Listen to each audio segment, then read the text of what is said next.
has the curse of the pre-halving dump finally been exorcised from the bearish soul of the market? I think so.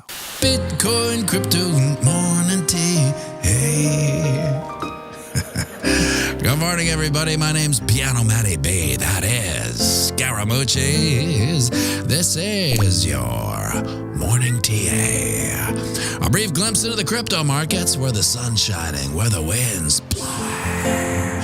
All the humble opinion of this piano Zamboni bringing the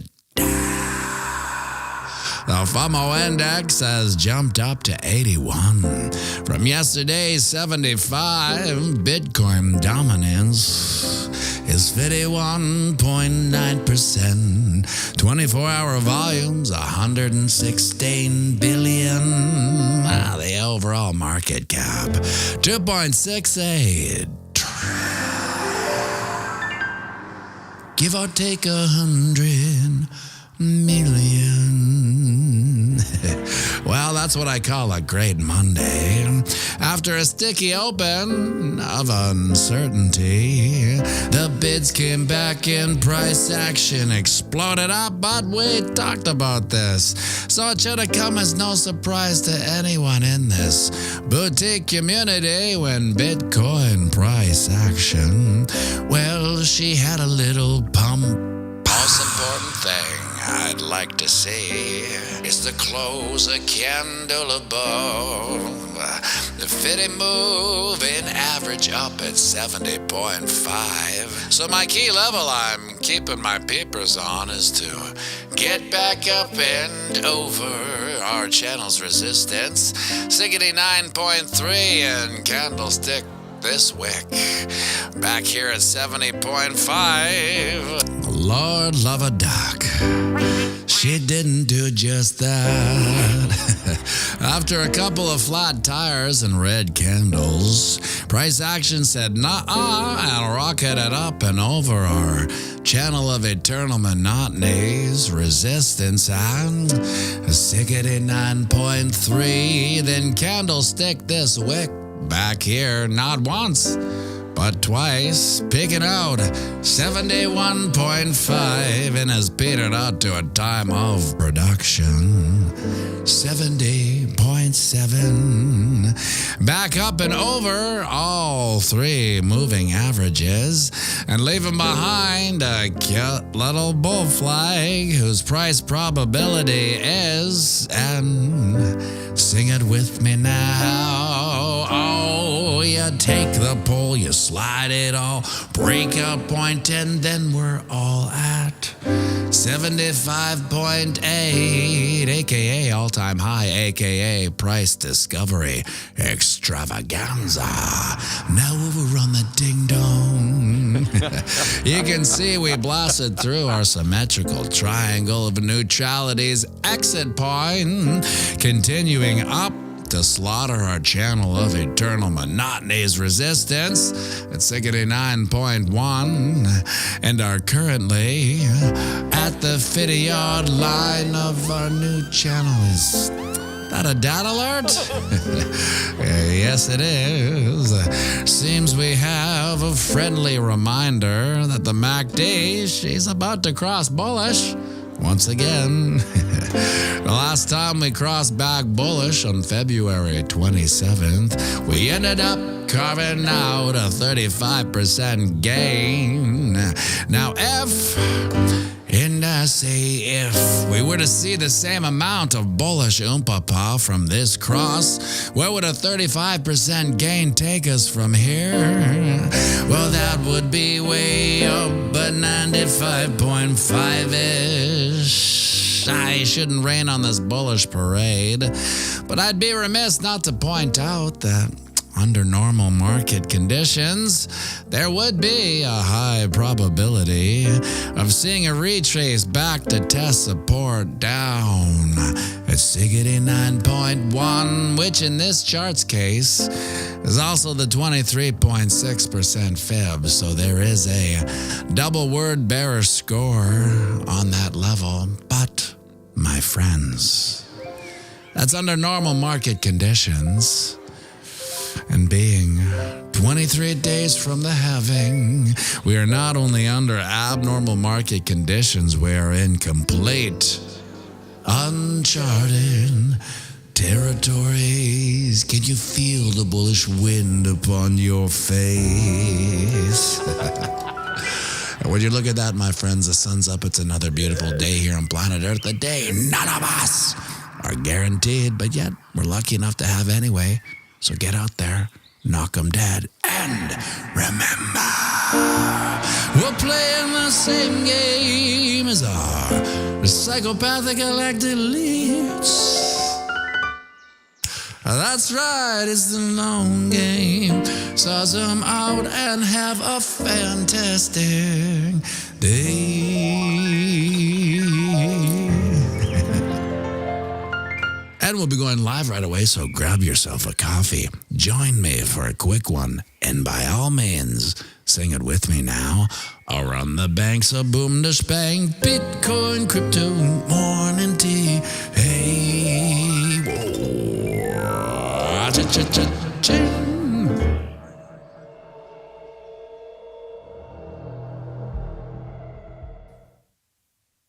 $75K, Sneaky Pete.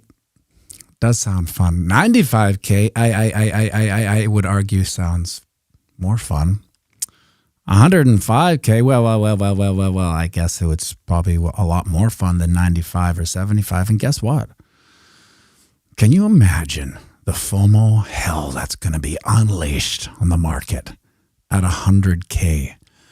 I wonder if that's the moment that FOMO, retail FOMO, actually enters the market, because I still think it's not there. One of the reasons why I don't think it's there is that I still get pushback on the price. So instead of people being overwhelmed that it's at all-time high, right? They're not overwhelmed by that. They're actually pushing back, and that they're, instead of saying I can't believe it's at 70K. They'll be like, why is it at 70K? I don't get it. Why are people buying it? I don't understand. They're trying to find out, right? It hasn't steamrolled them into FOMO. And my answer has always been, that's kind of why I like the thumbnail thing that I used from, I think it was Binance. Because it's always been simple math to me. It's the supply and demand. It's a halving. Scarcity and simple math. I would always say it's actually kind of programmed mathematically to consistently go up. Crickets. So when do the crickets stop and the FOMO starts? I'm going to put it at 100K. I still think for us in this boutique community, every dollar over 69K is just like the next greatest day. It's like Manhattan, Scotty Mo. It's like Manhattan. Actually, my mom, who watches the stream, she enjoys the Michael Saylor so much she had to find out who Michael Saylor was.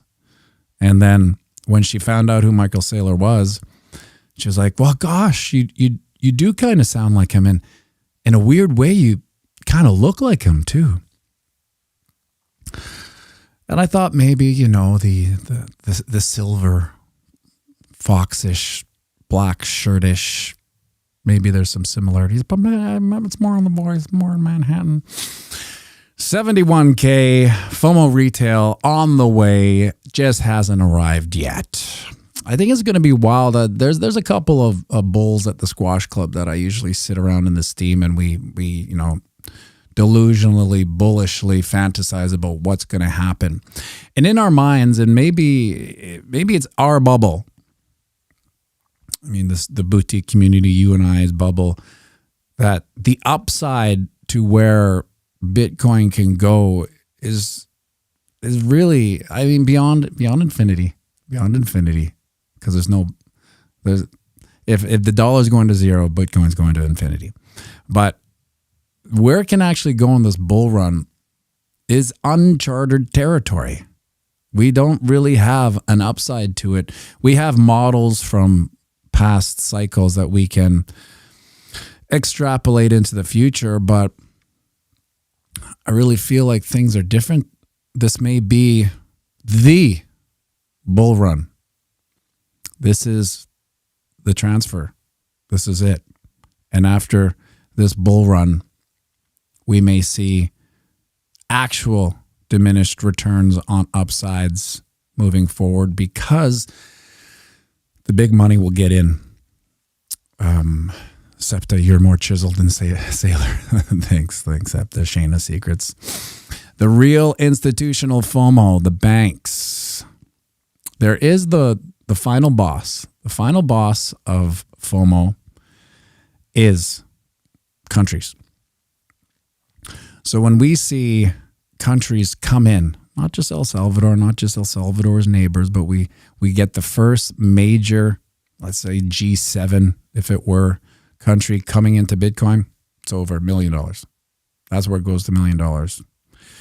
That's the final boss of retail FOMO, and it will be governments because they're so stupid. They'll get in last, right? But when they get in, they'll get in hard and fast, and they'll start the propaganda machine about how wonderful it is. That's as long as they know in their minds that they're still somewhat earlier than the plebs. But the joke's on them because the plebs, you and I, got in before these psychopathic elite dinosaurs. Dave Digital, press the like icon. Tap into your discipline. All things are possible. Big Jimmy Wiener Dogs, good morning. I appreciate everything you do. pianomattyb, keep up the good work. Well, thank you very much for tuning in every day, Big Jim's Wiener Dogs. Rononymous. Oh, I just missed it. Gotta go back up here. Rononymous, retail that understands crypto are already in. It's the newbies that aren't here yet, but they may not exist. The retail that doesn't know aren't interested. New retail investors are non-existent. True, yeah. Well, it's kind of that old adage, what you don't know what you don't know. The thing about retail is that they don't know what they don't know, right? So how can they be bullish on something that they don't even know exists? They just hear it's in the peripheral. It's in the peripheral. Maybe they don't have enough friends in it. You know, I've managed to orange pill about a dozen people, got some people with a decent amount of money close to the pond, but I haven't pulled the trigger. And it's so classic, you know, like, for instance, there's some people in my own family who at 16 and at 25, when I was putting those positions in, I was saying, you know, historically, this is a pretty good time to get in if you're gonna get in, if you're gonna DCA more, you know, because they're the type of they're more the DCAers. Well, I'll just put in, you know, $500. I know, you know, maybe once a month if I can, and that's fine. But I was telling him these are the points where it's probably. Make sure I'm on the right page.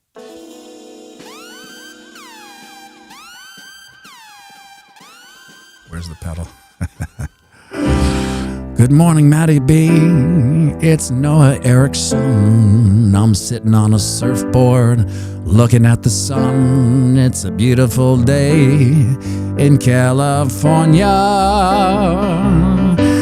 Isn't every day a beautiful day in California, except when it rains for 3 weeks straight? Could it be the trails in the sky that make it rain? Oh, don't get me started, pianomattyb. It's a beautiful day. Either way, thank you for the super chat, Noah Erickson.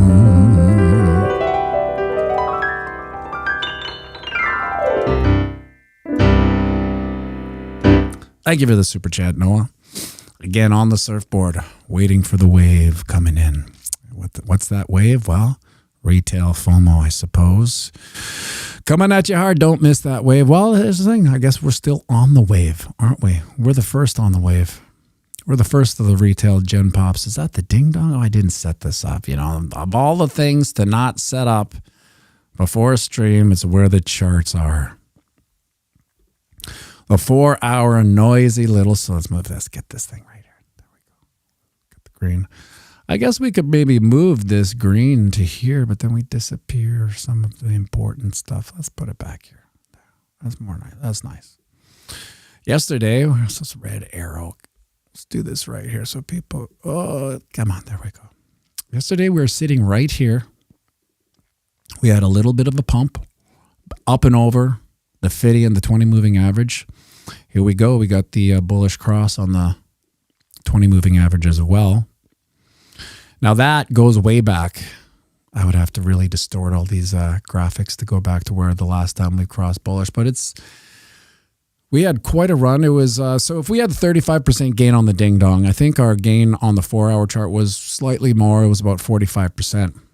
So 45%, well, let's do some bullish delusional fantasizing here. Make this smaller so we can know what we're going to do here. And then we can go back here. There we go. Let's see, where's my tool go? Where'd my tools go? There they are. Let's see what 45% from here would be. And then this is the beat of a exponential gain. All the way to 45%. To 101K. Where's the sustain pedal? 101K if we were to experience the same gains as the last time we had a bullish cross on the 20. Now the 20 and 50, to me, just like all TA, it's a lot like sports commentating. It's all lagging indicators, right? But it's about figuring out where that puck's going to go. So, Mark Messier passed it to Glenn Anderson, and Glenn Anderson passed it back to Yari Curry. But where did Gretzky go when these pucks were because that's where the price is. Wherever Gretzky goes, that's where the puck's moving. So TA is basically regurgitating what's happened and then finding out where that puck's going to be. Will the puck get to 101K? I'd be incredibly shocked if it never did. Rononymous, hats off to you, by the way, Matty B. Your TA is always on the money, is great for simple minds like mine to comprehend. Well, thank you very much, Rononymous. The reason why I make it as simple and as fun as it can be is that I want to demystify how economics works, because I believe it's one of the great plights against humanity is to keep them in the dark on how money works. And if you never know how money works, well, you just know how to get that paycheck, right? And that's it. Once you get that paycheck, it goes into your bank. You're done. Okay, what now? Don't worry about it. Don't worry about it. We got it covered. What's going to happen with that money in the bank? And of course, it's a rabbit hole that most people don't go. And there's sometimes in my darkest moments that I kind of wish I had the ignorance of it all. Back to think about, just where does the paycheck come from? I don't care. It goes into the bank and then I spend it on garbage, right? That is to a certain degree, enjoyable ignorance is bliss of life. I know a lot of people who work a lot and instead, so I just had this conversation with a very close friend of mine,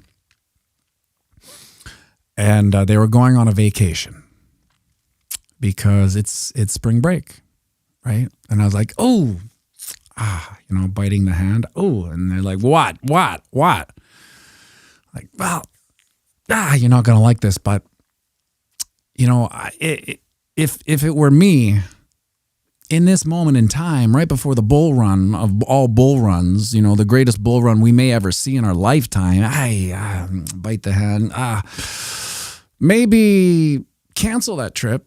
Yeah, I know it sounds horrible, but cancel the trip and then put that money in Bitcoin, because maybe, there's a high probability that in 18 or so months, you might be able to take 3 of those trips, if not 4. But best case scenario, 1, and it'll be free because it will be paid for by the gains of putting it into Bitcoin. However, it's just not the way some people think, and it's all about time horizons. And that's one of the great things about investing, that the longer you do it, the longer your time horizon becomes. It just has to. You've been in it for a long time. Whether your time horizon was high or low, let's say you had a high time horizon and you wanted fast gains in 2020, and you got them. You got in at, let's say, $5,000. It went to $69K. Holy smokes. There it is. This is exactly what I wanted. And then it went all the way down. Well, it forced you into a low time horizon, a longer time horizon, because you had to sit through the bear market. And now that we're again in the bull market, your time horizon has expanded to outside of this cycle. So sometimes people will ride the bear market down and say to themselves, I swear to God, once that hits 69K, I am out. I'm not ever doing this again, right? That's fine. Those people will leave, but they'll probably come back when it's 105. But that's okay. That's how the market works. So anyway, their time horizon as employees is very low, because you think about it, well, what is their time horizon? It's a month. They get let's see what's going on here. Maybe I'll just do this. Gonzo, I think. Yeah, there we go. Whoa. Deleted by pianomattyb himself. I hope that was right. It would look like a spam thing, but I don't know. Correct me if I did Copo Capito. Sorry, whatever. What was I saying? Yeah, their time horizon is a month, right? And because they get paycheck, and I've watched as their paycheck got bigger and bigger. I've stopped warning Dave Digital. And he said, dang, Matt, I was just about to warn them. I've stopped warning. I remember on the piano stream, there was a guy there. I'm not going to say his name, but he was kind of ornery and he was very demanding. And the thing is, hey, buddy. The thing is, when I'm playing piano, I still see the comments, right? And sometimes, one second, buddy. Sometimes the comments will take me out of the song and I'll screw up. And then when that happens enough, I take it out on him. So I took it out on him and I basically, I don't know, I hit him from the channel or something like that. But that's okay. Oh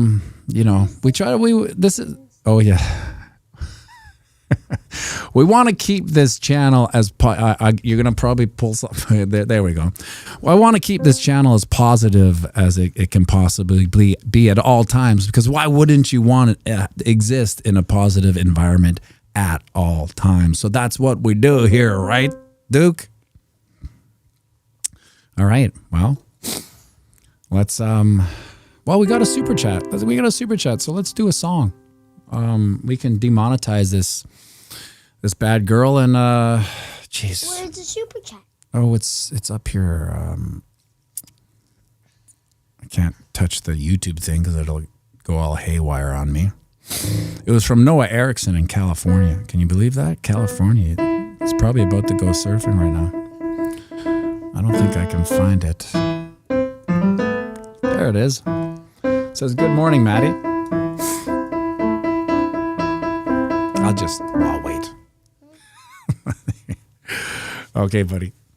What is that song called? You always do that. Ding ding ding ding ding ding ding ding ding ding ding ding ding ding ding ding. Rush E. What is it called? Rush E. It's called. Okay, hey, you know what I wanted to do? I wanted to do that song. That song you sang on the children's album, "I'm a Smart Cookie." Let's do it. So on the children's album that I wrote with Duke here, he actually sings this song. It's called "I'm a Smart Cookie." Let's do it. This is for Noah.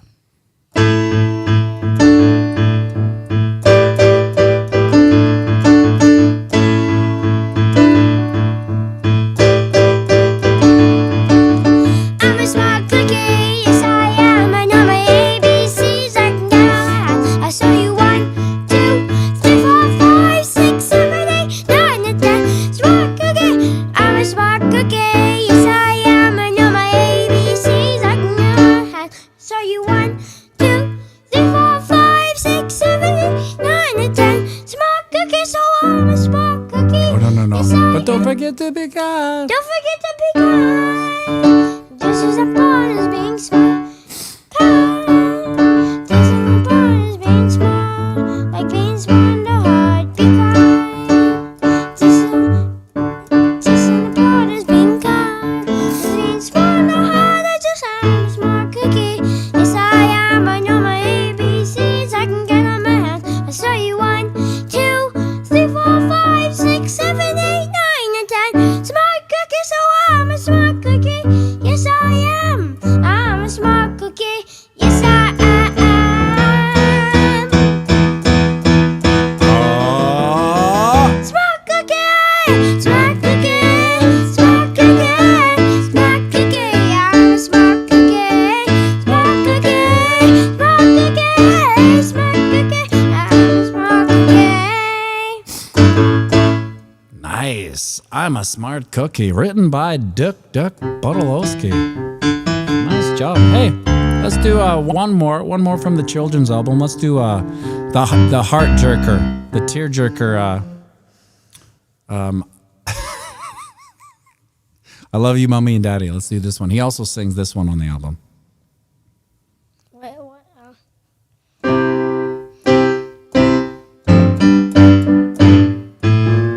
I love my mom and daddy with all my little heart. You're the best mommy and daddy I could ever want. I love my mommy and daddy every single day. When I'm big and all grown up, I still feel the same way. You tuck me into bed and you read me a book. You make me tell me happy with the food that you cook. You sing me lullabies and your hugs are the best. You make me feel better when I get upset. You wipe it all away, you wipe away my tears when you tickle me pink. You always let me know when I'm making a mess. You pop me in the bath when my little feet sink. Sometimes I cry when you go away. I love my mom and daddy. I love it all. You're the best mommy and daddy that I could ever want. Nice. Very good. All right, so we did You're a Smart Cookie. I love you, mommy and daddy. Let's do some quick shout outs here, and then we'll. Noah Erickson! Noah Erickson. Sneaky Pete Vaporizer. Zion. What's that? Zion. I don't know. Did you? I might have. Okay, well, there you go. Hope you don't Sneaky get Pete Vaporizer. Sneaky Pete Vaporizers. Swashbuckling Scallywag. Swashbucking Scallywag. Dave Digital, the goat. Dave Digital. And our good buddy Misco. Misco. Stage manager Jen Friesen. Manager Jen Friesen. Mad Faded Baby. Mad Faded Baby. And Jimmy Cocos. Jimmy Cocos. And Mark Stone. Mark Stone. And Bruce Mai. Bruce Mai. Randy a Bite. Ava Angel. Ava Angel. The Backup Kid. The Backup Kid. And Doug Yoder. Doug Yoder. Nice. Well, Duke, are you bullish or are you bearish? Look at that. Reverb. Are you bullish or bearish? Bullish. Of course. So we're in a bull run, don't you know? Do you know who that guy that is at the corner there? Who? The guy with the white hair and the beard? Know his name is? No. That's Michael Saylor. He's the GOAT. Works for the CIA and NSA, but yeah, nothing. Okay. Sing us up, buddy. Take it away, Duck. We'll play the same game as all psychopaths who collected our leads. That's right, it's a long game. So you might have a fantastic day. I run the banks of Bitcoin, crypto, money, yeah. Run the banks of Bitcoin, crypto, money, yeah. Nice job, buddy. Double shot. See you later. Get ready for tennis. Thank you very much for tuning in, everybody. I appreciate showing up every day for me at 8 o'clock. Much appreciated. Thank you for the shares. Thank you for the likes. Share it with that one duck by the pond. The one duck by the pond. Thank you, everyone, for blasting it out on Twitter. Misco, I see that all the time. Dave Digital, I see that all the time. That's the way it builds. That's the way it happens. That's the way a channel like this gets out from the waves, is the community behind it building. So doesn't go unnoticed. Very much appreciated. Have an awesome day. Make sure you like and subscribe and share this